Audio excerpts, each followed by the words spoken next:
अस्सलाम वालेकुम dear students, क्या हाल चाल हैं जी? ठीक ठाक हैं। आई होप कि आपने जो हमारे काइनेटिक मॉलिक्यूलर थ्योरी के इससे पिछले जो 3 लेक्चर्स हैं वो आपने देख भी लिए होंगे और उनको याद भी कर लिया होगा। मैं उम्मीद करता हूं कि चूंकि आप घर में बैठकर इन लेक्चर्स को एंजॉय कर रहे हैं, पढ़ रहे हैं, तो अगर आप साथ साथ पढ़ेंगे तो आप इन लेक्चर्स से ज़्यादा मुस्तफ़ीद हो सकते हैं। आज का हमारा जो आर्टिकल है वो है internal energy for an ideal gas. Ideal gas की जो मॉलिक्यूल्स की इंटरनल एनर्जी है इसको आपने डिस्कस करना है। तो इंटरनल एनर्जी क्या होती है? The energy associated with translational random and disordered motion of molecules, यानी एक गैस के मॉलिक्यूल के साथ जितनी भी एनर्जीज एसोसिएटेड हैं उनको अगर हम सम ले लें तो that is called the internal energy. So internal energy is the energy associated with translational random and disordered motion of a molecule. तो जो उस मॉलिक्यूल के साथ एनर्जी एसोसिएटेड है that is called internal energy. अब एक सादा डेफिनेशन हम ये भी लिख सकते हैं कि the sum of all the kinetic and potential energy. अब ऑल द काइनेटिक से क्या मुराद है कि किसी मॉलिक्यूल की जो ट्रांसलेशनल काइनेटिक एनर्जी हो सकती है, ये ट्रांसलेशन काइनेटिक एनर्जी है, दाएं तरफ जाना, बाएं तरफ, ऊपर नीचे, ऐसे, ये सारी क्या है? Translation kinetic energy. Molecule vibrate भी कर सकता है, उसकी वाइब्रेशन काइनेटिक एनर्जी भी हो सकती है, और मॉलिक्यूल जो है वो रोटेट भी कर सकता है, तो इसलिए उसकी रोटेशनल काइनेटिक एनर्जी भी हो सकती है। तो ये हम लिखते हैं ऑल द काइनेटिक का मतलब ये है कि ट्रांसलेशनल काइनेटिक एनर्जी हो सकती है, वाइब्रेशनल काइनेटिक एनर्जी हो सकती है, और रोटेशनल काइनेटिक एनर्जी हो सकती है। तो this is what we meant by the all the kinetic energy. इस तरह से उसमें पोटेंशियल एनर्जी हो सकती है। अब ये बात आपने याद रखनी है कि काइनेटिक एनर्जी तो आपको पता चल गई कि अगर एक मॉलिक्यूल अपनी जगह को छोड़ देगा, जैसे मार्कर है, दाएं तरफ चला गया, बाएं तरफ आगे आ गया, ऊपर आ गया, ये ठीक है, रैंडम मोशन हो, ट्रांसलेटरी मोशन हो, समझ आ? रैंडम मोशन भी ट्रांसलेटरी मोशन ही है, मतलब उसमें काइनेटिक एनर्जी हो सकती है। Kinetic energy vibrational, rotational, translation तीनों किस्मों की हो सकती है। पोटेंशियल एनर्जी किस वजह से होती है मॉलिक्यूल के अंदर? मॉलिक्यूल के अंदर जो पोटेंशियल एनर्जी है that is due to the force of attraction, intermolecular forces या force of attraction between the molecules. अब हम चूंकि आइडियल गैस को डिस्कस कर रहे हैं, सो फॉर आइडियल गैस हमने काइनेटिक मॉलिक्यूलर थ्योरी का आखिरी पोस्टुलेट पढ़ा था कि molecules do not exert force on each other except collision, यानी मॉलिक्यूल्स उस वक्त तक एक दूसरे के ऊपर कोई फोर्स नहीं लगाते तब तक जब तक कि वो एक दूसरे के साथ टकराए ना। इसका मतलब क्या हुआ कि मॉलिक्यूल्स आप नॉर्मल टेम्परेचर के ऊपर, रूम टेम्परेचर के ऊपर कह लें कि उनके दरमियान जो आप समझ लें कि जो पोटेंशियल एनर्जी वाली टर्म है या पोटेंशियल एनर्जी है, जो फोर्स ऑफ अट्रैक्शन है, वो ऑलमोस्ट जीरो है। तो इसलिए for an ideal gas potential energy कितनी होगी? जीरो। और फॉर इंटरमीडिएट टेम्परेचर, यानी आप समझ लें रूम टेम्परेचर पे आप समझ लें, ठीक है, तो हमारी जो वाइब्रेशनल, एक सिंगल मॉलिक्यूल की मैं बात कर रहा हूं, मोनोएटॉमिक गैस की, ठीक है, क्योंकि डायटॉमिक और ट्राइएटॉमिक के लिए मामलात इससे थोड़ा सा डिफरेंट है। तो मोनोएटॉमिक मॉलिक्यूल की सिर्फ और सिर्फ कौन सी एनर्जी होती है जी? ट्रांसलेशनल काइनेटिक एनर्जी होती है। आइडियल गैस मॉलिक्यूल की सिर्फ और सिर्फ कौन सी? Translational kinetic energy. So internal energy फिर किसके बराबर हुई? Kinetic energy plus potential energy. For an ideal gas potential energy किसकी इक्वल होगी? जीरो। तो इसका मतलब है इंटरनल एनर्जी का इन्हिसार किस बात पर हुआ? काइनेटिक एनर्जी पर। और काइनेटिक एनर्जी भी कौन सी? ट्रांसलेशनल। समझ आ गई बात? और बाय काइनेटिक मॉलिक्यूलर थ्योरी हम पीछे पढ़ चुके हैं कि टेम्परेचर इज इक्वल टू 2/3 के, ये हमने ड्राइव किया था फार्मूला। इसका मतलब है कि टेम्परेचर डायरेक्टली प्रोपोर्शनल है किसके? Average translation kinetic energy. So temperature is directly proportional to average translation kinetic energy. Internal energy directly related with the translation kinetic energy, so we can say that कि internal energy only depends upon temperature. Ideal gas की जो internal energy है वो सिर्फ किस पर depend करेगी? Temperature पर डिपेंड करेगी। It is independent of pressure and volume. ये प्रेशर और वॉल्यूम पे डिपेंड नहीं करेगी, it only depends upon temperature. यानी अगर आप टेम्परेचर बढ़ा देंगे किसी सिस्टम का तो इसका मतलब है उसकी इंटरनल एनर्जी बढ़ जाएगी, अगर टेम्परेचर कम कर देंगे इंटरनल एनर्जी कम हो जाएगी, अगर टेम्परेचर ना बढ़ेगा ना कम होगा फॉर एन आइसोथर्मल प्रोसेस तो इसका मतलब है चेंज इन इंटरनल एनर्जी जो है वो क्या होगी? जीरो। क्लियर है जी? चल अब हम बात करते हैं इनसे मुख्तलिफ मॉलिक्यूल्स की इंटरनल एनर्जी को डिस्कस करने से पहले दो टर्म्स हमने डिस्कस करनी है जिनको समझना बड़ा ही ज़रूरी है फिजिक्स के में, और ख़ास तौर पे आपका जो बीएससी लेवल है इसमें इन दो तीन बातें जो अब हमने करनी हैं बड़ी कंसेप्चुअल हैं और इनको समझना जो है वो बड़ा ज़रूरी है। उसमें पहली जो बात है वो कौन सी है? Degree of freedom. Degree of freedom क्या है? जैसे नाम से ज़ाहिर है आज़ादी। किसकी आज़ादी? किसी मॉलिक्यूल की आज़ादी। किस चीज़ की आज़ादी? कि वो कितनी डायरेक्शंस में कितनी डायमेंशंस में मूव कर सकता है। कि एक molecule the number of independent ways that a molecule can move is called its degree of freedom. Independent ways मुराद ये है, फर्ज करें ये दीवार है उससे मेरा ये फासला है, समझ लें ये एक्स एक्सिस का एक्स एक्सिस की तरफ ये फासला है। आप समझ लें छत से या फर्श से मेरा इस पॉइंट का, या समझ लें चलें छत से मेरा ये फासला है, ठीक है। इस दीवार से जो लेफ्ट साइड पे दीवार है इससे मेरा फासला ये है, छत से ये फासला, और ये पीछे जो आपको बोर्ड नजर आ रहा है उससे ये फासला। समझ आ गई बात? अब मैं अगर इधर हो जाता हूं, फर्ज करें थोड़ा सा इधर हो गया, तो मेरा एक डायरेक्शन में जो है वो फासला चेंज हुआ है, छत से और इस दीवार से फासला चेंज नहीं हुआ। इसका मतलब है ये मेरी इंडिपेंडेंट मोशन है अलोंग दिस डायरेक्शन, ऐसी मोशन जिसने दूसरी दो मोशंस पे कोई फर्क नहीं डाला। तो इंडिपेंडेंट का मतलब ये है independent the number of independent ways that a molecule can move, the number of independent ways that a molecule can move is called its degree of freedom. For example अगर एक हम मॉलिक्यूल की बात करें थ्री डायमेंशनल मोशन के अंदर, तो वो मॉलिक्यूल क्या कर सकता है?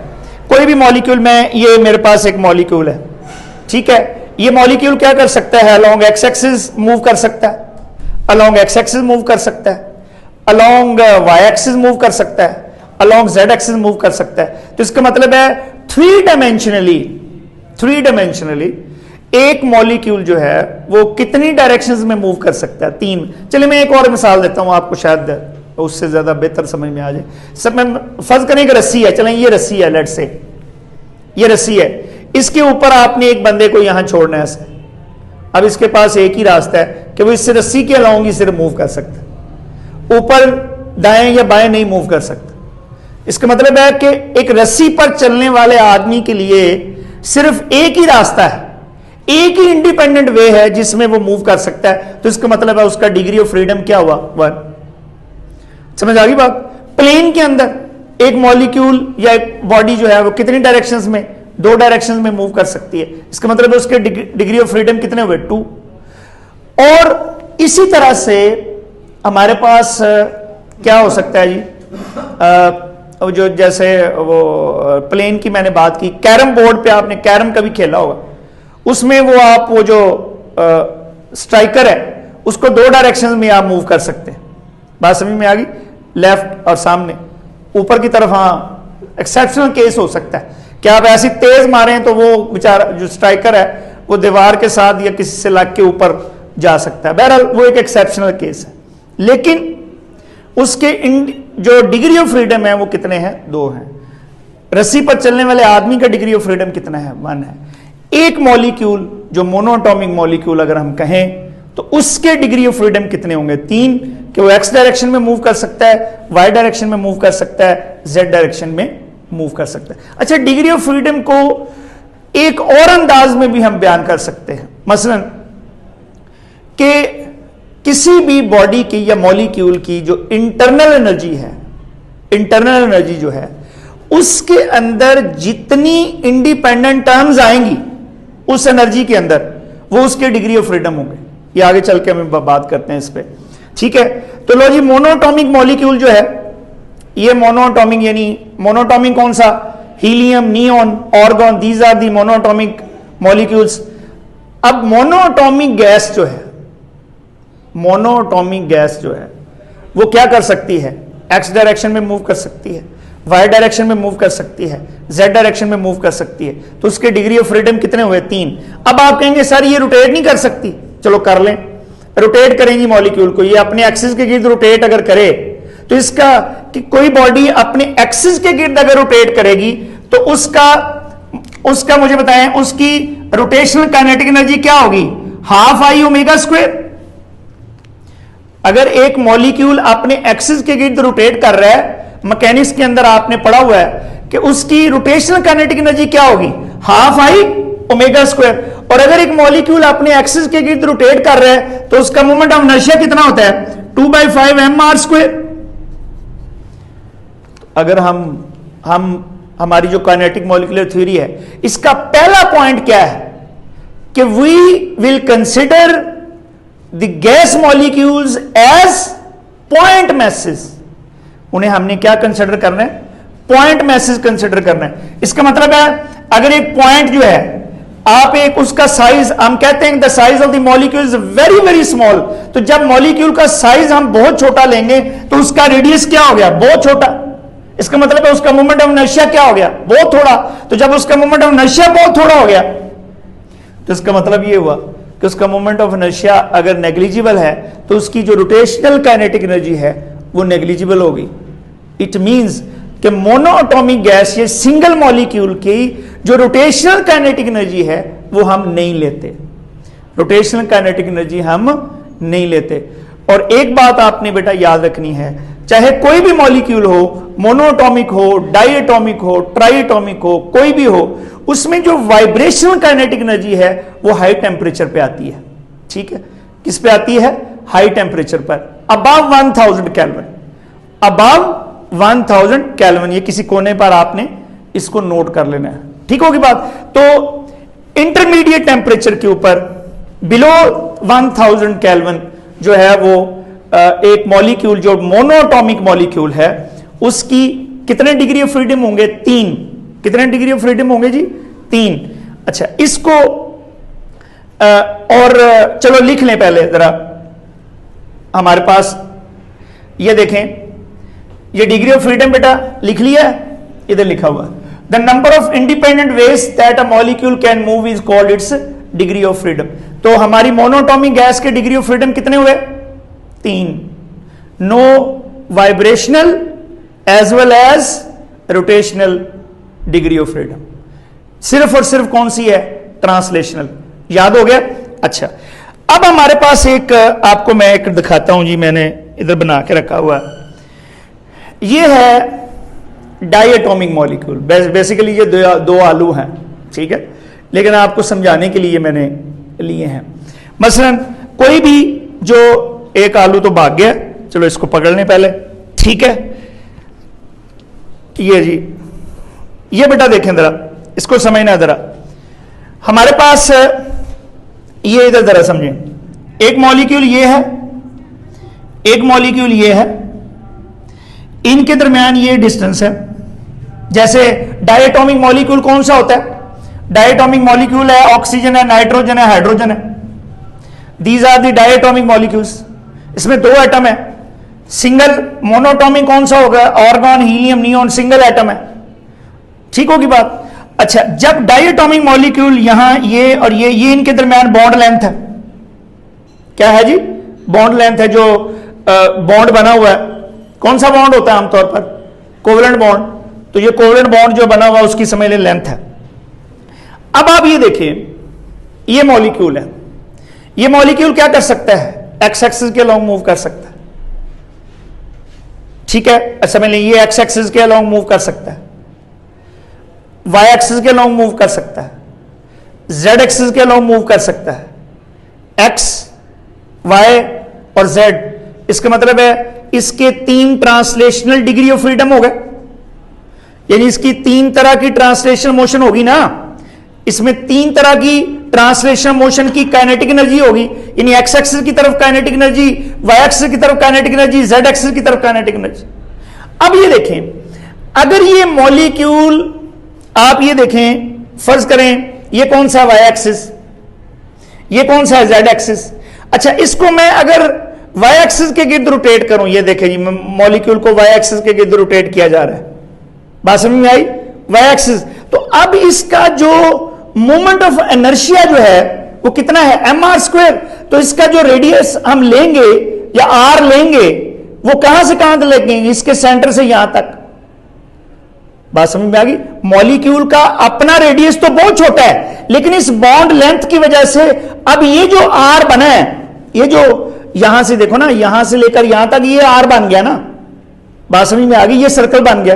तो उसका r कितना बनेगा, r इज इक्वल टू ये जो डायमीटर है ये वाला समझ लेंगे, पूरा टोटल जो डायमीटर है उसका हाफ। तो अब ये नेग्लिजिबल नहीं है, इसका मतलब है इस मॉलिक्यूल की जरा देखें, ये वाई एक्सिस के, ये वाई एक्सिस है, वाई एक्सिस के गिर्द इसकी रोटेशनल मोशन हो सकती है, बिल्कुल हो सकती है। रोटेशनल मोशन जो है, rotational kinetic energy along Y axis हो गई, बिल्कुल हो गई। अच्छा अब ये जेड एक्सिस है, जेड एक्सिस के अलोंग होगी, बिल्कुल होगी, फिर वैसे ही होगी, उतनी ही होगी। लेकिन अगर मैं इसे एक्स एक्सिस के गिर्द घुमाऊं, ये एक्स एक्सिस के गिर्द है, तो फिर मुझे बताओ इसका जो रेडियस है अब कितना बन गया, इस मॉलिक्यूल के साइज के बराबर, रेडियस के बराबर बन गया कि नहीं। तो इसका मतलब वो हमने क्या लिया हुआ है, नेग्लिजिबल। तो इसका मतलब ये हुआ कि इस डायटोमिक मॉलिक्यूल की इंडिपेंडेंट मोशंस कौन सी होगी, एक्स वाई जेड ट्रांसलेशनल 3। अच्छा रोटेशनल कौन सी, वाई के गिर्द, और फिर कौन सी, जेड के गिर्द। No rotational motion along X axis.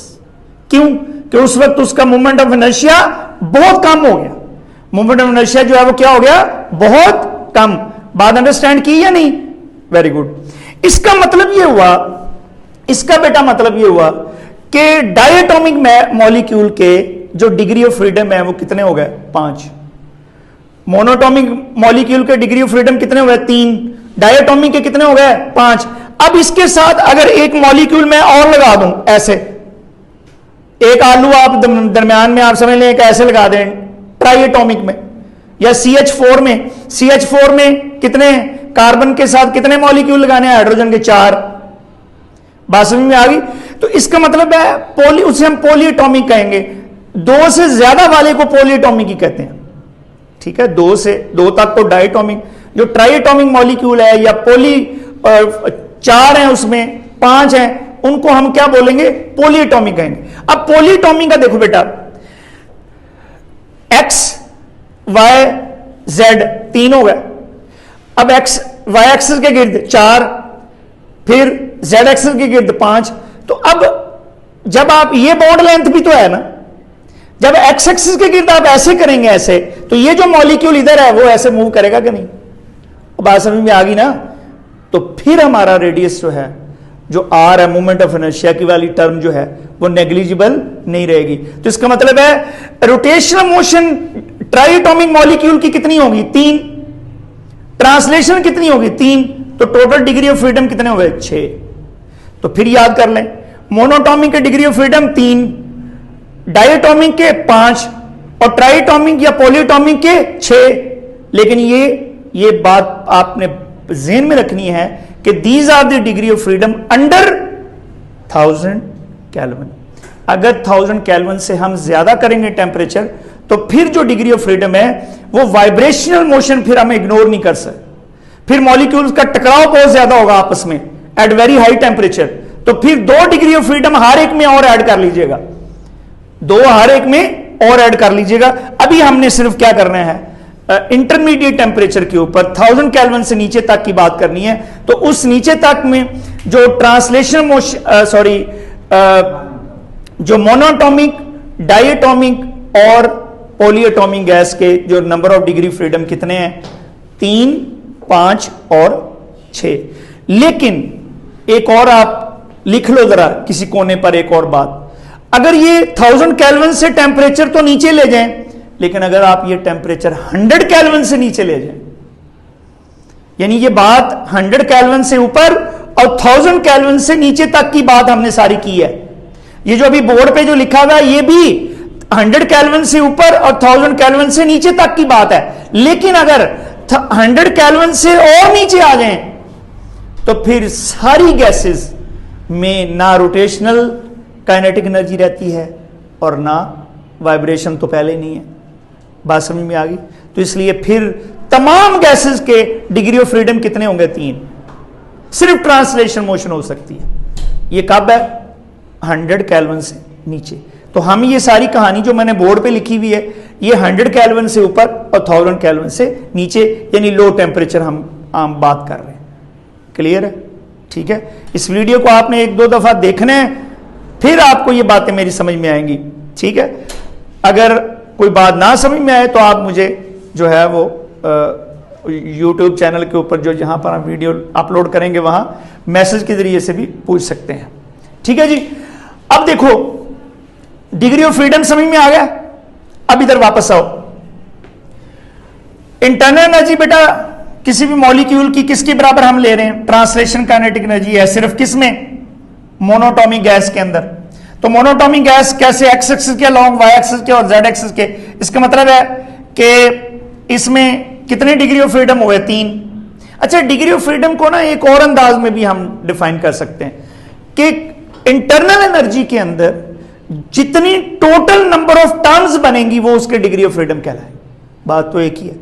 अगर वो एक्स एक्सिस के लॉन्ग मूव करेगा तो एक्स एक्सिस के लॉन्ग उसकी काइनेटिक एनर्जी होगी ना, ये है। वाई एक्सिस के लॉन्ग ये है, जेड एक्सिस के लॉन्ग है, तो टोटल कितनी टर्म्स बन गई? 3।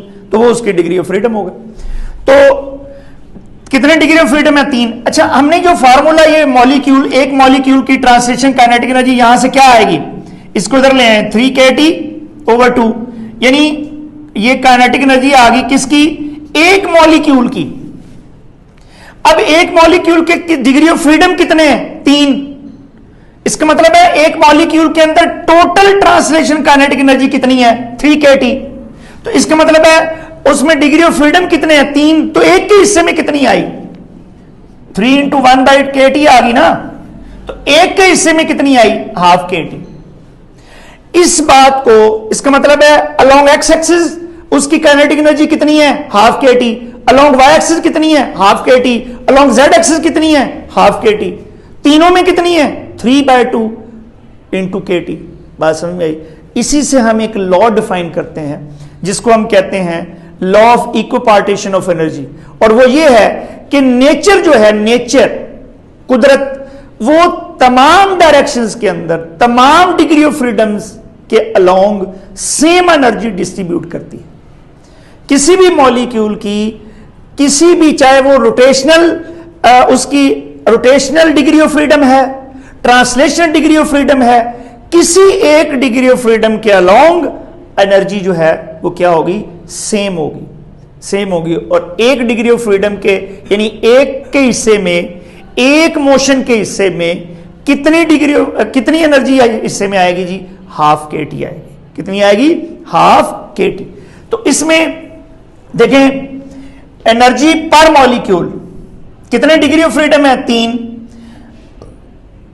एक डिग्री ऑफ फ्रीडम की कितनी? ½ kT। तो 3 की कितनी होगी? 3/2 kT। दिस इज एनर्जी पर मॉलिक्यूल। अच्छा, आपको एक और आपने जो है वो एक रिलेशन आपने पढ़ा हुआ है। और रिलेशन क्या पढ़ा हुआ भला? हमने ये पढ़ा हुआ है कि बोल्ट्जमैन कांस्टेंट किसके इक्वल होता है? R/NA। R/NA। समझ आ गई बात? और हमने ये भी पढ़ा हुआ है कि capital N total number of molecules divide by small n is equal to Na। बात समझ में आ गई? तो इसका मतलब क्या हुआ? इसका मतलब ये हुआ कि यहां से ये देखो जरा, एक मॉलिक्यूल पर मॉलिक्यूल कितनी एनर्जी आई, 3/2 kT, 3/2 kT। के की वैल्यू लगाओ जरा, क्या बन गई, 3/2 into R over N A. समझ आ गई बात? तो यहां से एन ए की वैल्यू लगा दो तो हमारे पास क्या बन जाएगा बताओ, क्या बेटा बन जाएगा, इसमें क्या बन जाएगा, आप एन एन से कैंसिल हो जाएगा ना बेटा, यहां से वैल्यू लगा दो ना, हमारे पास क्या बन जाएगी, एन। बात समझ में आ गई? तो इसको अगर हम कैलकुलेट करें तो वो क्या बन जाएगा, आर टी बन जाएगा, इसमें के टी की बजाय क्या बन जाएगा, आर टी। ये आप कैलकुलेशन करके कर लीजिएगा, ठीक है। ये एन अगर हम लगाएंगे ना स्मॉल एन, तो ये वाला इधर वाला आ जाएगी बात, एन आर टी आ जाएगी। क्या मतलब है, एनर्जी फॉर एन मोल्स, ठीक है। अब ये हम एक मॉलिक्यूल की बात कर रहे हैं, एनर्जी पर मॉलिक्यूल कितनी आई, 3/2 kT। एनर्जी पर मोल कितनी आ गई, एक मोल, यानी स्मॉल एन जो है वो 1 ले लें, बात समझ में आ गई, ये 1 ले लें तो हमारे पास ये आंसर आ सकता है। तो क्या आ जाएगा, 3/2 RT, this is the energy पर मोल, दिस इज एनर्जी पर मॉलिक्यूल। इसी तरह से फॉर एन मॉलिक्यूल्स क्या बन गई, ये एक के लिए इतनी, तो एन से मल्टीप्लाई कर दें, 3/2 n kT। इसी तरह से एक मोल के लिए इतनी, तो n मोल्स के लिए कितनी, 3/2 n RT। बात समझ में आई बेटा? ये दोबारा फिर देख लें, अगर इसमें आप लगाएंगे ना ये वाली वैल्यू, समझ आ गई बात, क्या NA लगा देंगे ना ये वाली, तो बन जाएगा ये ऊपर वाला, ठीक है। NaK लगा दें और साथ ही स्मॉल n की वैल्यू लगा दें तो ऊपर वाला बेटा आ जाएगा, नो प्रॉब्लम, इसमें कोई इशू नहीं है, घर में लगा के देख लीजिएगा। तो इसका मतलब है this is the energy for monoatomic gas. अच्छा, अब डायटॉमिक के लिए मैं आपको बता चुका हूं कि रोटेशनल मोशन कितनी एक्सिस के अलोंग है, 2 के 1 के नहीं है, तो फिर कितनी टर्म्स होगी बताओ जी, कितनी टर्म्स होगी? ये z में लिख सकते हैं, y एक्सिस के अलोंग और z एक्सिस के अलोंग। हमने कहा था x एक्सिस के अलोंग नहीं है, तो कोई बात नहीं, अब अपने एक्सिस को फिक्स थोड़ा ही है, हम इसको x ले रहे हैं, इसको y ले रहे हैं, इसको z ले रहे हैं, तो आप बदल भी सकते हैं, ये तो हमारी अपनी कन्वेंशन है ना, इसमें कौन सा ऐसा मसला है। तो कितने डिग्री ऑफ फ्रीडम है, 5। तो एनर्जी पर मॉलिक्यूल कितनी आ गई, 5 times of this for n molecules. ये एनर्जी पर मोल कितनी आ गई, 5/2 RT फॉर n मोल्स। ये ट्राइएटॉमिक के लिए कितने डिग्री ऑफ फ्रीडम है, 6। तो एनर्जी पर मॉलिक्यूल कितनी आ गई, 3 kT, ठीक है। एनर्जी पर मोल कितनी आ गई, 3 RT। Energy for n moles कितनी आ गई, 3 kT, और एनर्जी फॉर n मोल्स कितनी आ गई, 3 RT। जो इसमें अहम बात कौन सी थी कि डिग्री ऑफ फ्रीडम का कॉन्सेप्ट आपका क्लियर होना चाहिए था कि कितने वेज में एक मॉलिक्यूल, इंडिपेंडेंट वे में एक मॉलिक्यूल मूव कर सकता है, उसे क्या बोलते हैं, डिग्री ऑफ फ्रीडम। बात समझ में आ गई? आई होप कि आपने इसको एंजॉय किया होगा। और आज तो गर्मी मुझे बहुत ज़्यादा लगी है, ठीक है, पसीना भी आ गया, आपने देख भी लिया होगा। तो इंशाल्लाह जी नेक्स्ट वीडियो तक के लिए इजाज़त दीजिए, अल्लाह हाफ़िज़।